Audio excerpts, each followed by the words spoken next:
战争打了2个多月，油价涨了 55%， 三大央行同一周集体按兵不动，但黄金不但没涨，反而从5000美元跌到了4573美元。你有没有觉得哪里不对劲？按教科书的说法，战争加通胀加央行慌乱，黄金应该一飞冲天。但现实是，这一周英国央行冻结，欧洲央行冻结，美联储这周也按兵不动，3个全球最重要的中央银行同一时间集体瘫痪，而黄金安静的让人发毛。这背后到底发生了什么？真正的大浪是不是还没来？大家好，我是浩投资。如果你是第一次看我的频道，我每天用10分钟帮你看懂金银市场背后的宏观逻辑，不预测价格，只给你分析框架。今天是2026年5月1号，咱们先把背景捋清楚。2026年2月28号，美国和以色列对伊朗发动空战，紧接着霍尔木兹海峡的航运被打断。到了4月13号，美国海军开始封锁伊朗港口，伊朗反过来封锁海湾出海口，这就形成了一个我们叫做双重封锁的局面，你出不去，我也出不去，结果就是油价暴涨。今天 WTI 原油每桶 99.93 美元，布伦特原油每桶 111.26 美元，从开战到现在涨幅超过 55%。 高盛估计全球原油日产量减少了1450万桶，这是一个非常恐怖的数字，相当于全世界每天少了一个沙特阿拉伯的产量。伊朗已经提议重开霍尔木兹，但谈判陷入僵局。特朗普昨天在 CNBC 上说，美国对伊朗的提议不满意，所以局势还远远没到头。这就是今天故事的舞台。能源冲击是导火索，但真正的戏在央行那里，加息还是降息，都错了。英国央行行长安德鲁。贝利昨天说了一句话，我反复听了3遍。他说，英国央行现在面临的是最困难的组合。什么叫最困难的组合？通胀在涨，增长在跌，加息会压死经济，不加息，通胀会失控。这就是经济学里最让央行行长头疼的2个字，滞胀。英国央行9个人投票，8个人选择维持利率在 3.75% 不变，只有首席经济学家胡皮尔1个人投票加息到 4%， 8-1。这一票是央行内部裂痕的信号。欧洲央行同一天宣布维持3项关键利率不变，存款利率 2%， 主要再融资利率 2.15%， 边际贷款利率 2.4%。 但欧元区4月份的通胀闪估数据跳到了 3%。 欧洲央行声明里有一句原话，翻译过来是，通胀的上行风险和增长的下行风险都已经加剧，两边都加剧，意思就是央行被锁死了。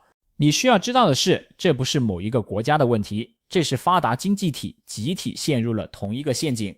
能源冲击是外生的，央行的工具加息或者降息都没办法直接解决供给端的问题。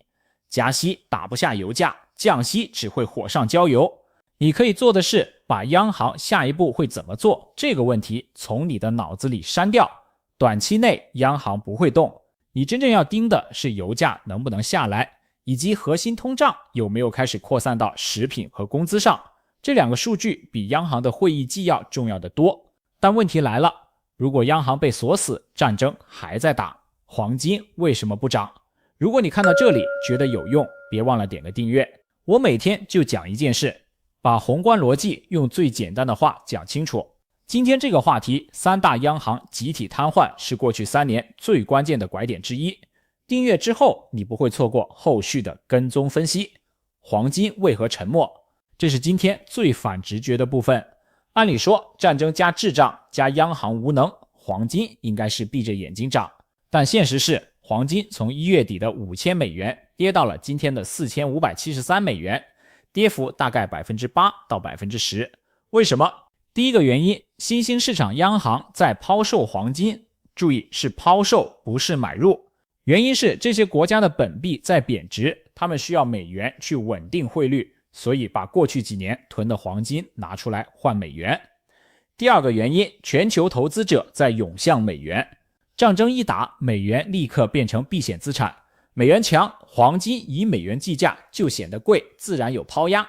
第三个原因也是最微妙的，市场上通胀避险买黄金这套旧叙事被强硬，央行的叙事暂时打破了，市场在赌，央行就算被锁死，最终还是会硬扛通胀，不会放水。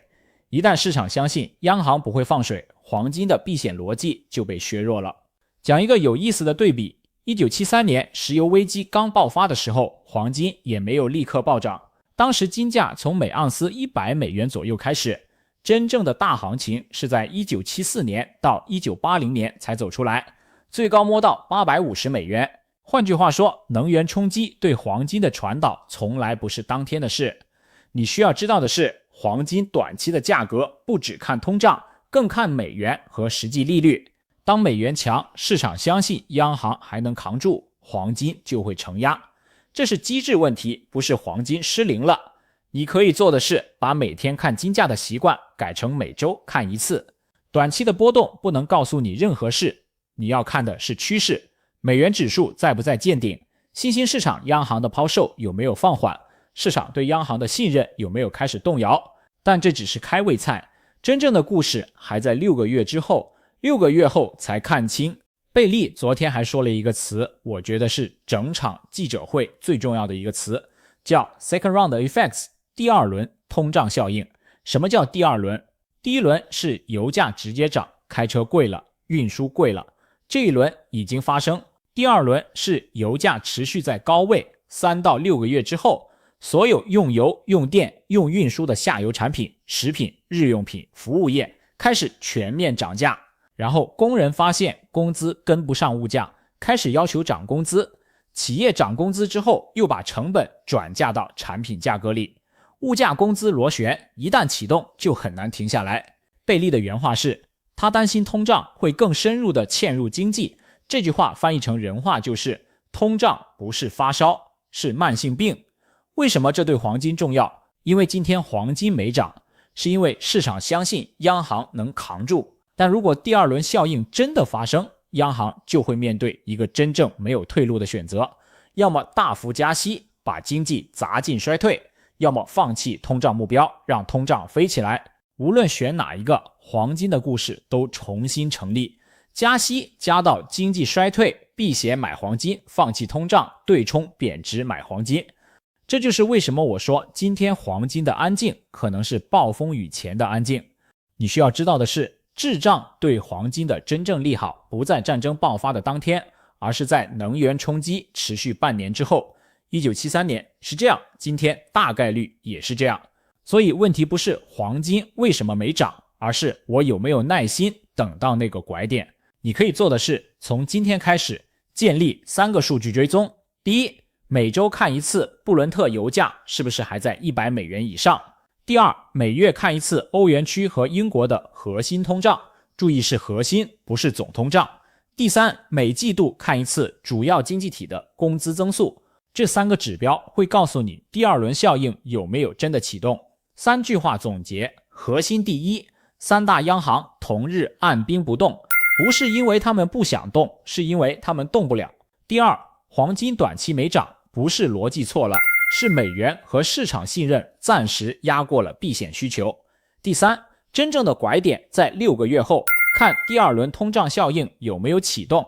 在那之前，安静比波动更重要。行动清单，今天回去做3件事。第一件事，把布伦特油价、欧元区核心通胀、主要经济体工资增速这3个数据加进你的每周或者每月清单，这是判断第二轮效应的3盏灯。第二件事，重新审视你自己的资产配置，你手里的现金、股票、债券、贵金属，在一个滞胀场景下分别会发生什么？这不是让你买卖，是让你做情景演练。第三件事，关注下一次美联储、英国央行、欧洲央行的会议纪要，重点不是看他们决定什么，是看投票分歧有没有扩大。今天英国央行8-1，下一次如果变成7-2、6-3，那就是央行内部开始裂的信号。如果今天这期视频对你有用，请点订阅，点小铃铛，我每天发一期，10分钟帮你把宏观逻辑捋清楚。我们不预测价格，只给你判断的框架。3大央行的故事还没完，未来6个月我会持续跟踪第二轮效应的进展。评论区告诉我，你觉得第二轮效应会不会来？如果来了，你最担心的是哪一项？食品、能源还是工资？最后是免责声明。本视频内容仅供信息和教育参考，不构成任何投资建议、买卖推荐或财务规划意见。投资有风险，决策请咨询持牌专业顾问。